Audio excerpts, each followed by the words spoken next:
আসসালামু আলাইকুম ওরহমতুল্লাহি ওবরাকাতুহ। আজকে আমরা সবাই মঞ্চে উপবিষ্ট হয়েছি একটাই কারণ, আজকে আমাদের স্কুল থেকে কিছু ছাত্রছাত্রী বড় ভাই ও বোনেরা বিদায় নিয়ে কলেজ লাইফে চলে যাবে। তাদেরকে বিদায় দেওয়ার জন্য, তাদেরকে দোয়া করার জন্য আজকের এই অনুষ্ঠানের আয়োজন করা হয়েছে। অনুষ্ঠানে মঞ্চে উপবিষ্ট আছেন বা তার আসন অলঙ্কৃত করেছেন অত্র অনুষ্ঠানের সভাপতি সাহেব। মঞ্চে আরও উপবিষ্ট আছেন অত্র বিদ্যালয়ের স্বনামধন্য প্রধান শিক্ষক সাহেব। মঞ্চে উপবিষ্ট আছেন অত্র বিদ্যালয়ের সকল শিক্ষক শিক্ষিকাবৃন্দ। মঞ্চে উপবিষ্ট আছেন অত্র স্কুলের ম্যানেজিং কমিটির সদস্যবৃন্দ এবং মঞ্চে উপবিষ্ট আছেন আজকের অনুষ্ঠানের প্রধান অতিথি, বিশেষ অতিথি, আমন্ত্রিত নিমন্ত্রিত অতিথিবৃন্দ এবং সর্বোপরি উপস্থিত আছেন অত্র বিদ্যালয়ের সকল ছাত্রছাত্রী ভাই ও বোনেরা এবং স্পেশালি যারা উপস্থিত রয়েছেন, যাদের উদ্দেশ্যে আজকের অনুষ্ঠানের আয়োজন করা হয়েছে, সেই বিদায়ী বড় ভাই ও বোনেরা সবাইকে বিদায়ী উষ্ণ শুভেচ্ছা জানিয়ে আমি আমার বক্তব্য শুরু করছি। বিদায় দিতে এবং বিদায় নিতে কারো ভালো লেগেছে আজ পর্যন্ত এরকম কথা কারো মুখ থেকেই শুনিনি।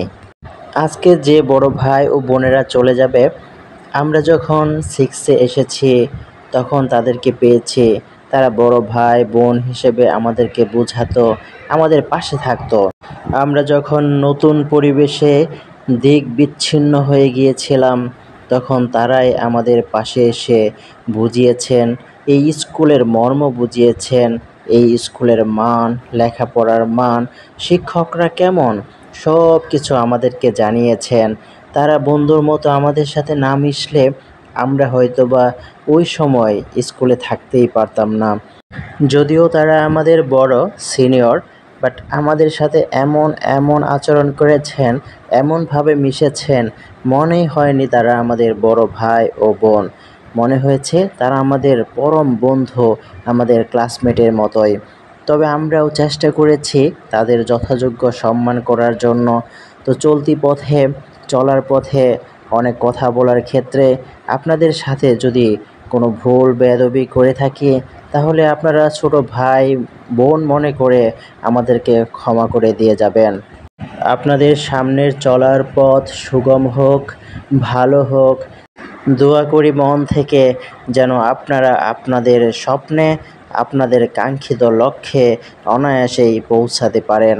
আপনারা আমাদের জন্য দোয়া করবেন যেন আমরাও ভালো একটা রেজাল্ট করে স্কুলের মান সম্মান আরও এক ধাপ এগিয়ে নিয়ে যেতে পারি। আমরাও আপনাদের মতো মানুষের মতো মানুষ হতে পারি, দেশ ও দশের সেবায় নিজেদেরকে নিয়োজিত রাখতে পারি। এই বলে আমি আমার বক্তব্য শেষ করছি। আল্লাহ হাফেজ।